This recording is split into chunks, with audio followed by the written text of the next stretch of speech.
Olá, eu sou a professora Rilva e trago neste vídeo um exercício crítico reflexivo com meus alunos do segundo período do curso de graduação em medicina da UFPB, acerca de uma consulta médica com paciente homoafetivo a partir de uma situação, problema que foi proposta para discussão, análise e reflexão. Essa foi uma atividade em grupo, né, como uma prática de aprendizado colaborativo,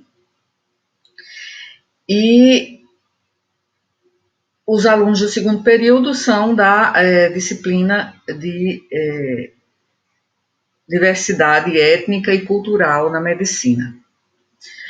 Refletir sobre situações, problemas e experiências é vital para o desenvolvimento e a formação do estudante de medicina, e sejam situações em que haja competência cultural, né, plasmada ali naquela situação, ou seja, que sejam exemplos bons ou que sejam exemplos em que não há competência cultural do médico, e sendo uma experiência ruim, então, tanto experiências boas quanto experiências ruins, no sentido, né, do que se está discutindo, o que se está enfocando naquela situação, ainda que simulada, trazem aprendizado, porque fazem com que a observação e a reflexão crítica sobre aquelas falhas observadas em determinada situação, né, que poderia ser um vídeo, mas eu trouxe, eu levei para eles um caso escrito, uma situação, né, de uma consulta por escrito, e eles em grupo se reuniram, leram e discutiram, pesquisaram sobre alguns aspectos que eles encontraram naquela situação, depois registraram, né, por escrito também, para que a gente pudesse ver o registro deles por escrito, e eu vou mostrar também esses registros. A motivação desse tipo de reflexão é porque a medicina será uma jornada ao longo da vida. E é uma experiência imensamente rica, cientificamente complexa, e com aspectos humanísticos, né, sempre presentes, né, as experiências que eles vão ter serão sempre permeadas de muitos aspectos que são importantes ter em mente na sua formação humanística, que eles se desenvolvam, que eles estejam em constante desenvolvimento. Então, essa prática ela é caracterizada, né, também pelo feedback, por um feedback que traga para eles uma avaliação e, ao mesmo tempo, né, uma aprendizagem, né, a mais aprendizagem. Então, isso potencializa, né, potencializa o que eles já tiveram ao discutir e ao registrar suas reflexões, e isso faz parte do processo formativo, né, o processo de desenvolvimento do graduando. Bem, nós precisamos que esse estudante de graduação, ele se forme e ele seja um médico reflexivo. Então, para isso, eles têm que ter uma formação crítico-reflexiva. Eles precisam aprender a compreender, identificando ações para ajudar no seu aprendizado e para aprimorar também a sua prática em situações posteriores, desenvolvendo assim maior insight sobre determinadas situações e até o autoconhecimento. Também é importante porque identifica situações e vários aspectos nessas situações para melhorar futuras interações deles com pacientes, né, e melhorar também a qualidade da interação e a própria segurança do paciente, né, nos serviços de saúde. Então, para esses meus alunos da turma 114 da graduação em medicina da UFPB, eu propus uma situação de uma consulta médica de um paciente homossexual, e em grupos eles discutiram a situação e escreveram de forma reflexiva, demonstrando, né, a sua capacidade analítica e demonstrando também uma atitude ética em relação ao que eles perceberam na situação que foi descrita, na situação problema, e a reflexão que eles articularam, né, dependeu também de ir à literatura, buscar, então eles foram pesquisar na literatura, né, via internet, e a partir daí eles desenvolveram o seu pensamento e escreveram sobre o que pensavam daquela situação e esclarecendo alguns aspectos, né, na literatura. E não existe uma maneira certa ou errada de escrever reflexivamente. Então, aqui coloco que a prática reflexiva ela pode ser superficial, que é mais uma reflexão descritiva.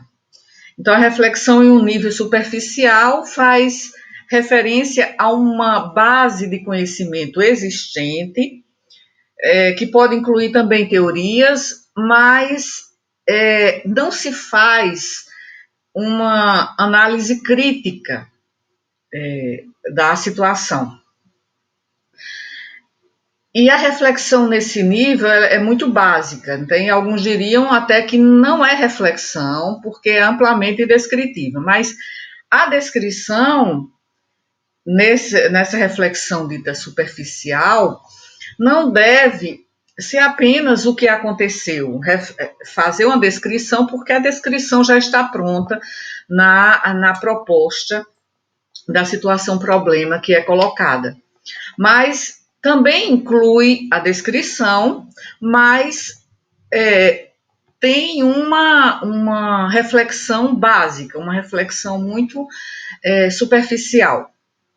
Enquanto que a prática reflexiva intermediária é uma reflexão dialógica, e é isso que eles tiveram, né? Eles tiveram uma reflexão dialógica, uma reflexão, digamos, dialética, com os colegas, com os seus colegas do grupo, e eles deram um passo para trás, digamos assim, em relação ao que eles estavam vendo naquele caso, e começaram a explorar pensamentos, né, suposições, também explorar até lacunas do seu próprio conhecimento, daí a necessidade de, muitas vezes, irem a buscar conhecimentos, né, em bases de dados,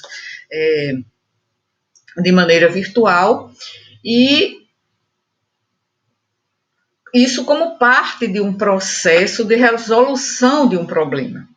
Então, se atribui um sentido ao que está sendo aprendido com experiência e também pensando-se nas implicações, né, em por que aquela situação está acontecendo e quais as repercussões ou implicações. Então, é uma prática reflexiva intermediária, que é o que eu considero que houve nesse exercício.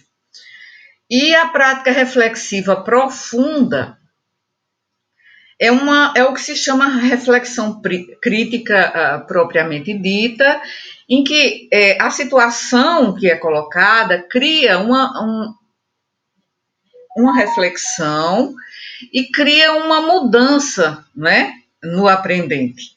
Então, muda a visão que ele tem, né, sobre determinada situação, muda até a visão sobre o que ele mesmo pensa, né, que é o que nós chamamos de metacognição, e assim ele digamos assim, sofrendo uma transformação em relação àquilo que ele está compreendendo. E para fazer isso, né, eles precisam ficar cientes da relevância de múltiplas perspectivas, né, e contextos, além daquela situação que foi proposta. Então, o aprendizado daquela situação, ou promovido por aquela situação, impacta também em situações futuras nas quais ele se encontrará. Aqui está a situação que foi proposta, e eu coloquei onde estão os erros nesse cenário e por quê. Então, o enunciado, né, tinha a tarefa a ser cumprida, né? Então o grupo deveria analisar a consulta médico-paciente descrita, né, do ponto de vista da competência cultural do médico, apontando aspectos desfavoráveis ou danosos, negativos, para o bem-estar psicossocial e clínico do cliente. E explicando esses aspectos negativos à luz do que se consideram as melhores práticas de cuidado em saúde a pacientes da comunidade LGBTQIAP+. Então, a situação é esta, aqui está. Então, Benício é um homem homoafetivo, é um homem que faz sexo com homens, cisgênero, de 37 anos, que vive em uma união aberta há mais de 5 anos, com seu parceiro Hélio, de 35 anos, também cis, ambos brancos, ambos empregados. Então, ele procurou o médico, Benício, o paciente, da empresa onde ele trabalha, devido a dificuldades no seu relacionamento com Hélio, seu parceiro, relatando desentendimentos frequentes nos últimos meses, além de seus sintomas depressivos, que ele estava apresentando há 6 meses. Mas ele não havia buscado assistência nesse tempo e disse que a relação aberta não era um problema para ambos, nem para ele, nem para o seu parceiro. Porém, ele relatou ainda seu próprio descuido quanto ao uso do preservativo, a camisinha, com um parceiro casual recentemente. Então, o médico afirmou que seus sintomas depressivos deveriam ser atribuídos à vivência de uma relação aberta, mas este mesmo médico, de 45 anos, vivia sua própria sexualidade, em parte com sua parceira de uma relação estável há 10 anos e em parte com outras parceiras casuais. E o profissional disse que Benício estava sendo irresponsável por não usar técnicas de sexo seguro, ignorando o risco de transmissão e contágio de infecções sexualmente transmissíveis, que aqui está colocado de forma abreviada, e recomendou que Benício usasse um kit de teste rápido oral para uso caseiro no primeiro encontro com parceiros casuais.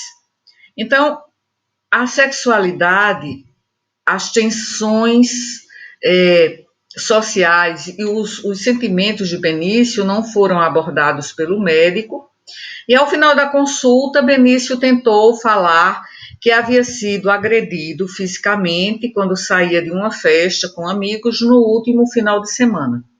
Mas o médico respondeu que este era um problema de violência urbana e ele deveria procurar a polícia.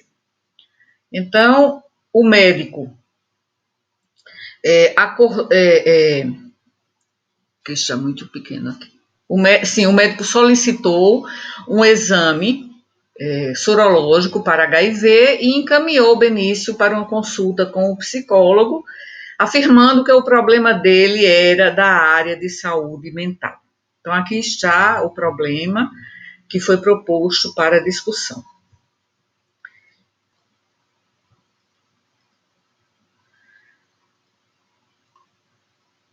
Aqui nós temos o primeiro registro, né, de um dos grupos. Eu coloquei um aqui, mas significa que é vamos chamar de grupo 1.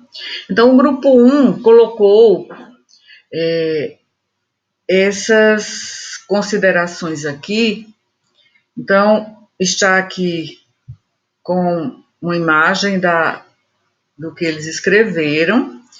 Então, eu destaco aqui o que eles colocaram aqui inicialmente, sobre a postura preconceituosa do médico durante a consulta com o paciente homossexual. Então, eles deixaram claro, né, que todos os pacientes, independentemente de sua orientação sexual, devem ser tratados de forma justa e sem discriminação.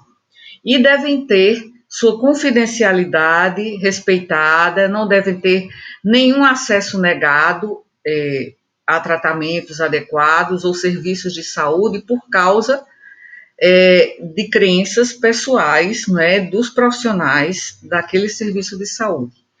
Então, isso eles colocaram aqui de forma clara, e que a discriminação contra pessoas LGBTQIAP+, né, no contexto da saúde, pode levar a resultados de saúde ruins e facilitar o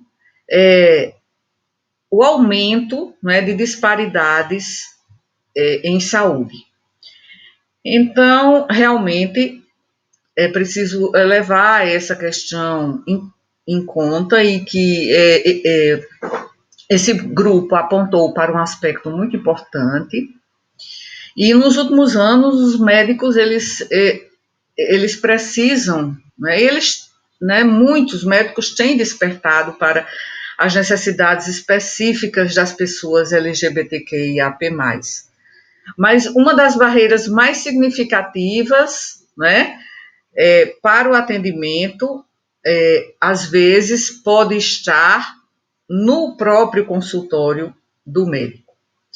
E essas consequências podem ser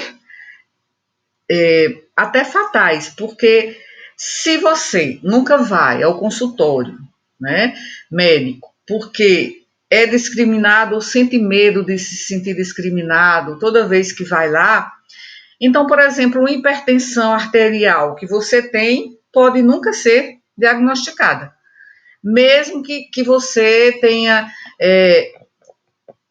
tido esse quadro de hipertensão há bastante tempo, né, e principalmente se tiver contraído há bastante tempo. Então, você, por exemplo, pode evoluir com um infarto agudo do miocárdio ou um acidente vascular encefálico, né, depois de algum tempo, né, mesmo tendo um quadro de hipertensão arterial crônica há muitos anos, mas isso pode acontecer como consequência de um quadro de hipertensão que não foi avaliado adequadamente, porque a pessoa não procurou o serviço de atenção à saúde, porque ele sente medo da discriminação, ou então ele teve experiências anteriores de discriminação. Então, isso é extremamente importante, né, que o paciente seja bem acolhido, né, que aqui também foi colocado pelos alunos, e que ele não se sinta discriminado e que ele volte ao serviço de saúde e se considere incluído, que ele se considere pertencendo também, tenha a sensação de pertencimento em relação ao serviço de saúde. Bem, aqui o que também os alunos deste grupo 1 colocaram foi também a questão da vulnerabilidade, né? Então, aqui está, que eles colocam a vulnerabilidade, né, que é importante, eles colocam que é importante no acolhimento, aqui, é importante no acolhimento em saúde, mostrando que a conduta médica foi baseada em estereótipos e pode comprometer o princípio da universalidade, né, em serviços assistenciais de saúde. Esse aspecto aqui, eles já apreenderam, né, desse artigo que eles encontraram sobre esse tópico,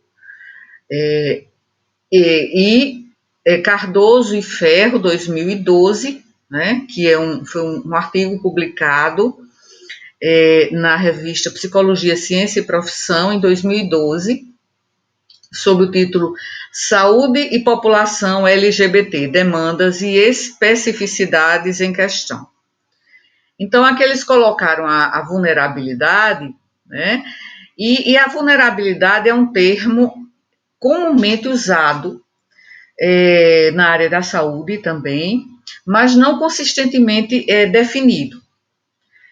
Mas o seu conceito ele pode ser usado para justificar, né, o acesso, né, ou a falta de acesso a recursos, a serviços de saúde e a recursos do sistema, e ajudar a definir as obrigações morais e éticas dos profissionais de saúde, mas também é importante lembrar que essa situação de vulnerabilidade e a colocação da vulnerabilidade como um aspecto importante também poderia levar à estigmatização, porque o termo vulnerável deve ser utilizado com cautela, né, atentando para possíveis implicações dessa linguagem para as pessoas atendidas no sistema de saúde. Então, é importante lembrar, aqui posteriormente, eles mencionaram a definição de estigma e discriminação a partir do dicionário Oxford, né? E eles definiram e colocaram a diferença entre estereótipo e estigma. Então, eu também recorro a esse mesmo dicionário, e esse dicionário, eu fui ver a definição que eles encontraram, né, para estereótipo e para estigma, e encontrei também o de vulnerabilidade como sendo a qualidade ou o estado de ser exposto à possibilidade de sofrer um agravo à saúde, seja física ou emocionalmente. Então, em certo sentido, a vulnerabilidade é característica da condição humana para todas as pessoas. Mas as definições e aplicações desse conceito na área da saúde são realmente diversas. Então, embora possa ser, assim, considerado paternalista, enquadrar determinado grupo ou indivíduo como vulnerável, e essa rotulação ela possa ocorrer sem,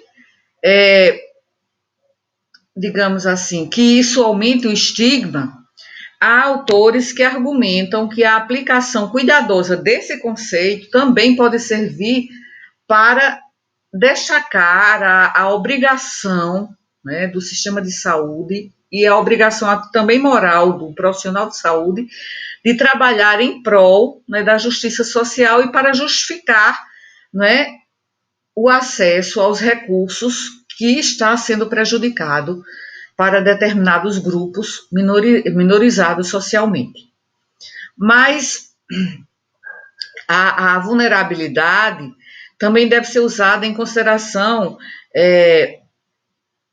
a possíveis implicações e reflexão sobre se uma outra terminologia poderia ser mais precisa, não é? Então, por exemplo, a diferença semântica entre os termos vulnerável, marginalizado ou desassistido em relação a populações que são discriminadas no serviço de saúde, pode, de certa maneira, levar a esse outro caminho de aumentar a estigmatização. Então, enquanto a palavra vulnerável situa problemas internamente, dizer que ele foi desassistido, não é? Mal atendido, chama a atenção para problemas sistêmicos que resultam em necessidades não atendidas de determinados grupos de pacientes. Então, lembrar desse aspecto que eu coloco para essa tentativa, né, de considerar que o ser humano não é vulnerável, né? Todos os seres humanos somos vulneráveis. Então, eliminar essa vulnerabilidade seria ter seres humanos perfeitos, né? Então, embora seja frequentemente pintada como perfeição, como, digamos, uma falta de perfeição, a vulnerabilidade não precisa ser considerada assim um atributo negativo, porque a vulnerabilidade é humana. Então, ser humano é ser vulnerável. E isso não nos isenta da obrigação de abordar a vulnerabilidade, mas, em vez disso, poderia, ao lado desse reconhecimento de uma vulnerabilidade maior, em determinada situação de um paciente, impõe também um dever ético, né, de desenvolver sistemas de saúde justos e equitativos, que pudessem promover autonomia, engajamento e melhor segurança cultural e bem-estar, incluindo, né, todos. Então, esse é um aspecto que eu queria chamar a atenção em relação à vulnerabilidade, mas não está incorreto. Como eu disse inicialmente, textos reflexivos não podem ser considerados certos ou errados, porque a reflexão é justamente fazer esse desdobramento de uma determinada situação, analisando, e isso pode se relacionar a várias visões de mundo também. Então, a gente precisa entender esse aspecto. Eu só quero chamar a atenção para, ao invés de, nessa situação, considerar a vulnerabilidade, considerar o fato de o paciente estar em uma situação em que falta a equidade e, portanto, ele está sendo desassistido e provavelmente implicar em uma iniquidade, né, em uma disparidade em saúde para esse paciente. Aqui, posteriormente, é quando os alunos do grupo, eles mencionam essa diferença, que o paciente sofreu estereotipização, ou melhor, estereotipagem, como eles colocam, e estigmatização. E aí é que eles, como eu disse antes, eles remetem ao conceito e a diferença que existe entre estigma e estereótipo. Então, ele coloca, segundo o dicionário Oxford, que estereótipo difere, né, de estigma, porque estigma é uma crença negativa e geralmente injusta. Claro que ambas tanto a estereotipagem quanto a estigmatização, eles estão acompanhados por discriminação, que é um tratamento injusto de uma pessoa ou de um grupo de pessoas. Então, essa discriminação contra pacientes homossexuais, e que eles mostraram aqui, inclui, digamos, um aspecto extremamente negativo, né? Algo que seria sub-humano, né? Então, o estigma é uma marca. Então, o estigma é um aspecto negativo, foi o que eles colocaram aqui também, né? Então, lembrar que o estigma é também um fenômeno cultural, né? O estigma. Assim como o estereótipo, mas podem ser, né? Tanto o estigma quanto o estereótipo podem ser manifestações estruturais e individuais, né? E quando é individual, né, inclui um estigma que é sentido, que pode ser também um estigma internalizado, né, que é o que se chama de autoestigma entre as minorias sexuais, e além do preconceito que provém, né, de pessoas que são heterossexuais. E quando isso acontece numa situação, né, de saúde, né, no contexto clínico de um serviço de saúde, então isso tem muitos desdobramentos a mais. Então, deixe-me ver o que eles colocaram aqui também, colocaram o paciente que deve ser tido como um ser biopsicossocial, né? Então, eles colocam aqui que é importante, no entendimento que eles têm, como alunos do segundo período, né, que ele já tem esse entendimento da sua própria bagagem cultural, que já tem antes, na fase pré-universitária, e eles já também durante o primeiro período e também no segundo período, eles vão desenvolvendo cada vez mais essa competência cultural. Então, eles colocam aqui, o paciente precisa ser visto como ser biopsicossocial, né? Então, filosoficamente, é o que eles colocam, o paciente como ser biopsicossocial, é baseado no modelo biopsicossocial, que filosoficamente é uma forma de entender como o sofrimento, a doença e a enfermidade são afetados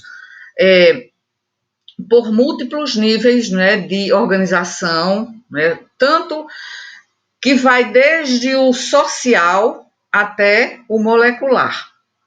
Então, no nível prático, né, é uma forma de entender a experiência subjetiva do paciente como um contribuinte essencial para que o diagnóstico seja o diagnóstico o mais preciso possível e que os desfechos em saúde e sejam favoráveis, né, os esperados, e que o atendimento seja humanizado.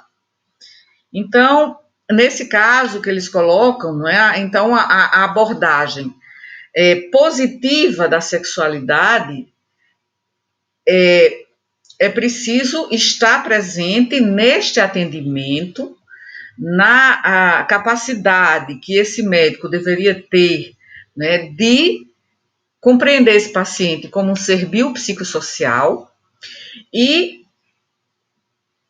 recentemente, diríamos, há uns 30 anos, já há um movimento inovador, né, progressista, que está ganhando cada vez mais espaço, né, no mundo todo, e está focado no reconhecimento de diferentes expressões sexuais como naturais, válidas, saudáveis e significativas, né? Então, o médico precisa desenvolver essa competência e compreender que aquela pessoa ela tem várias dimensões influenciando o seu, digamos, o seu estar, o seu bem-estar, né, nessa situação na consulta e na sua situação atual de vida. Então, faltou, não é, uma abordagem positiva da sexualidade, que representa um caminho viável que envolve a disposição dos profissionais de saúde de se envolverem ativamente, né, de criticar e de reconhecer suas atitudes como discriminatórias, por isso que aí o médico, o próprio estudante de medicina já vai desenvolvendo o seu autoconhecimento. E eles precisam também criticar atitudes, tanto próprias quanto dos colegas, né, de crenças e de conhecimentos que são falsos, né, sobre a questão da sexualidade e trabalhar para melhorar a sua prática nessa questão da sexologia. Bem, então, foi muito importante que eles tenham colocado aqui, né, essa menção ao modelo biopsicossocial, né, que abrange, né, o biológico, o psicológico e espiritual, o social, né, e que ocupam papéis na saúde, né, e na doença. Então, há uma interconexão entre esses fatores. Aqui no final já da página, eles mencionam o Brasil, né, como o país que mais mata homossexuais, porque na situação colocada, o paciente Benício refere à violência que ele sofreu, né, recentemente, e aquela violência é considerada uma questão de polícia e não uma questão humana fundamental que afeta o bem-estar do paciente. Então, e isso coloca também um problema político, social muito importante, né, do nosso país, porque quando se trata de pessoas LGBTQIAP+, o Brasil tem um histórico muito complicado, né, de discriminação e de violência contra a comunidade LGBTQIAP+. E as pessoas são assediadas, elas são vitimadas, né, não é vitimizadas, elas são vitimadas, e também é uma forma desproporcional, justamente por serem quem são, por assumirem sua própria identidade. Então, uma das razões, né, para isso é uma profunda tensão, né, dentro da sociedade brasileira, né, do conservadorismo social, né, em relação ao progressismo e a essas novas ideias positivas em relação à sexualidade, e o Brasil ainda é um país conservador, né, em grande parte. Então, foi importante que eles colocaram aqui esse aspecto, né, de o Brasil ser extremamente violento, né, que o país tem o maior número absoluto de homicídios do mundo, muitos deles decorrentes de crimes de ódio, né, chamados os crimes de ódio. Então, embora o Brasil seja um país que celebre a diversidade sexual, mas e também possui, né, uma das maiores comunidades LGBTQIA+, e mais conectadas, né, da América Latina, mas ainda tem muito a percorrer, né, para atingir a igualdade e a equidade, né, em vários âmbitos, né, da vida social.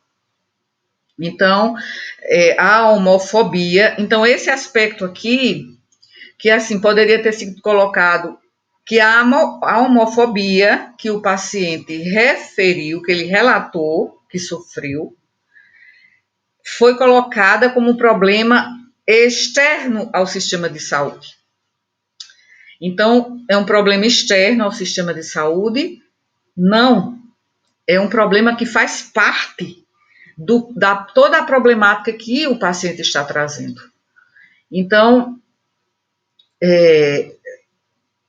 há uma homofobia arraigada na cultura em geral e que se alimenta, né, justamente dessa desigualdade muito grande que persiste no país.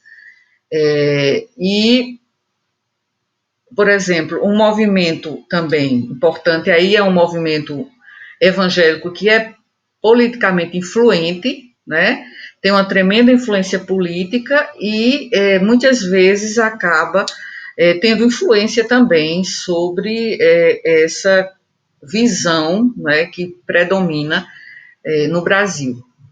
E também isso afetando um ambiente legislativo desfavorável, especialmente, né, no nosso país, assim, que tem um sistema partidário profundamente fragmentado, né, e que torna bastante difícil, né, a promulgação de leis.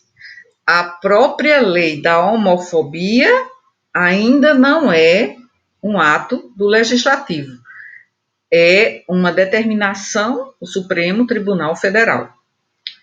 Então, é preciso que isso seja, né, convertido numa lei e promulgado pelo Legislativo como se diz, sancionada pelo Poder Executivo. Então, essa questão que eles colocaram aqui também é muito importante. Ainda que não tenham mencionado a palavra homofobia, deixa eu ver aqui. Homofobia como violência, que nós tínhamos comentado em um encontro, em uma das nossas aulas anteriores, que a homofobia ela é considerada no senso comum como se fosse a própria discriminação, digamos assim, o heterossexismo.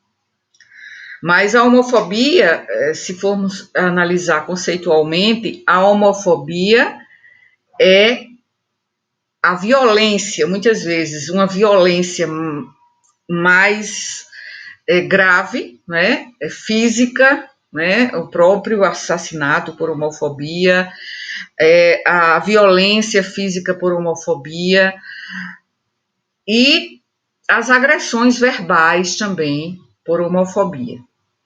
As microagressões também estão aí, né? Microagressões por homofobia. E em relação àquela discriminação, né, com aquela discriminação implícita, que é como se fosse um viés implícito de discriminação contra os homossexuais, né, recebe a denominação de heterossexismo. Bem, então,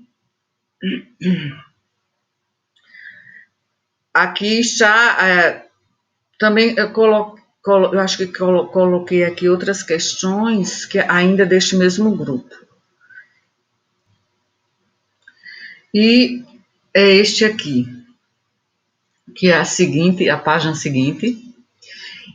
Então, eles colocam aqui nessa parte superior, o final do raciocínio que eles colocaram, né, de esse quadro de homofobia ter sido considerado um problema de segurança pública e não de saúde pública. Posteriormente, eles colocam a discriminação identificada como uma influência, né, potencialmente importante na saúde e no bem-estar da população LGBTQIAP+. Então, aqui eles mostram, né, e procuram, né, inclusive em boletins epidemiológicos, eles colocam aqui algumas estatísticas, né, mostrando que os homossexuais apresentam muito mais agravos à saúde que a população heterossexual. Então, na verdade, existe essa estrutura, né, do estresse de minorias. Então, não existe como estrutura conceitual, talvez ainda seja um modelo, né, mas o estigma, o preconceito e a discriminação criam um ambiente social hostil e estressante que tem consequências muito adversas à saúde. Então, toda a discriminação, a estigmatização que a comunidade LGBTQIAP+, sofre, tem consequências adversas sobre sua saúde. Então, essas estatísticas aqui que eles colocaram, essas estatísticas mostram que é um fato epidemiológico. Eles adoecem muito mais, essas minorias sexuais, do que os heterossexuais.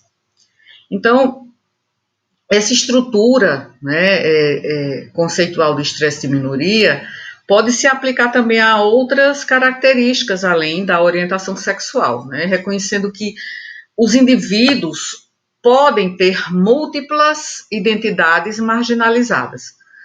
Então, um corpo substancial de literatura mostra que os indivíduos LGBTQIAP+, são muito mais propensos, como os alunos deste grupo mostram, do que heterossexuais de sofrer discriminação relacionada à sua orientação sexual.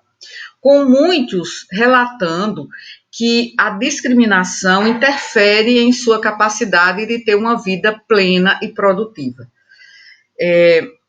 Para algumas pessoas LGBTQIAP+, experiências de discriminação individual ocorrem em eventos discretos, né? Eventos como microagressões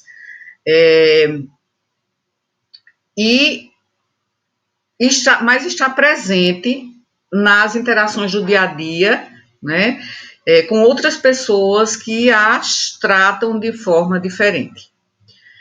Posteriormente, aqui, eles usam uma expressão que eu acho que eu tenho só um reparo a fazer, ainda que não esteja errado.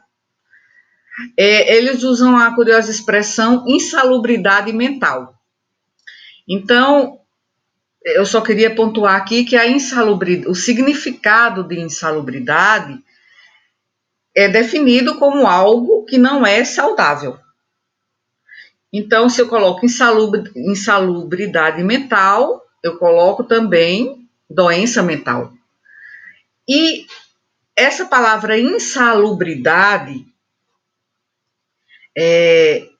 ela se refere mais à legislação trabalhista, ou seja, diz respeito, por exemplo, ao ambiente de trabalho considerado hostil à saúde, né, de um trabalhador, de um profissional. Então, a insalubridade se refere a um aspecto trabalhista importante, né? Então, quando a gente fala insalubridade mental, a gente poderia colocar insalubridade para a saúde mental. Porque a saúde mental inclui o bem-estar emocional, psicológico e social. E afeta, não é, a insalubridade, a saúde mental, que vem do ambiente, afeta como a pessoa pensa, como a pessoa sente, como a pessoa age, como a pessoa adoece. Então, também ajuda a determinar como a pessoa lida com o estresse, né? Então, relacionamentos com os outros também, e como fazem as suas escolhas. Então, a saúde mental poderia ser colocada assim: insalubridade à saúde mental, né? Porque quando a gente fala insalubre, a gente fala que é insano, não é? Então, em outro sentido, a gente poderia colocar que a insalubridade se refere ao ambiente insalubre. Então, ambientes com insalubridade mental, já que salubridade é a qualidade do que é salubre, do que é favorável à saúde. Então, colocando só um reparo a esta expressão, né?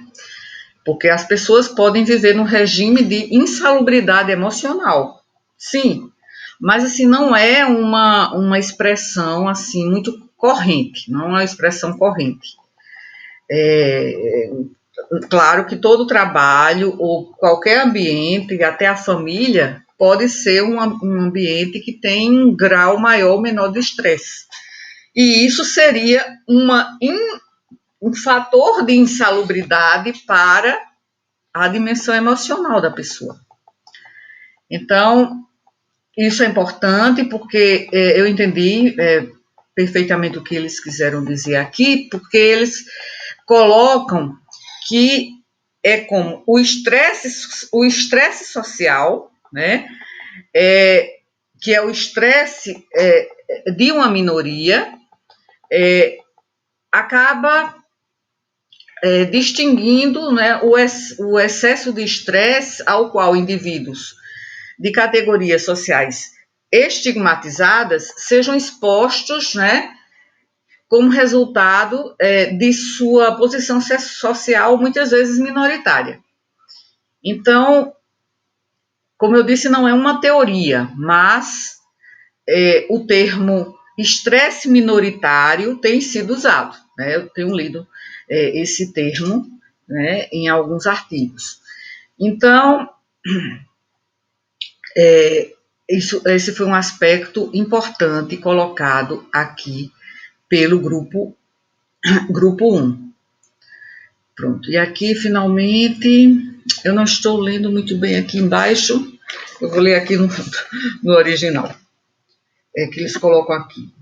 Sim, a culpabilização, eles colocam da seguinte forma.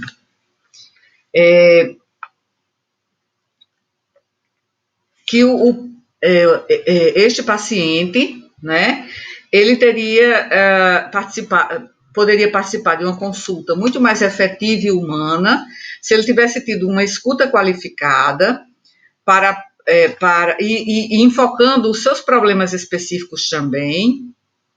E eles colocam também aqui que deveria ter havido um reforço à prevenção às infecções sexualmente transmissíveis e que também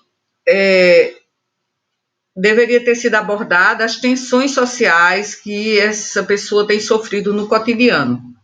Ainda mais porque a pessoa, o personagem dessa história, que foi uma história, digamos, fictícia, né? Fictícia para a problematização, o exercício de crítico reflexivo, né? Então, essa pessoa, ela tem problemas que são estressantes no seu ambiente, ou seja, o seu ambiente é insalubre para a sua saúde mental. Então, era importante, como eles colocam aqui, importante fazer uma abordagem, né? Muitas vezes o paciente não faz espontaneamente.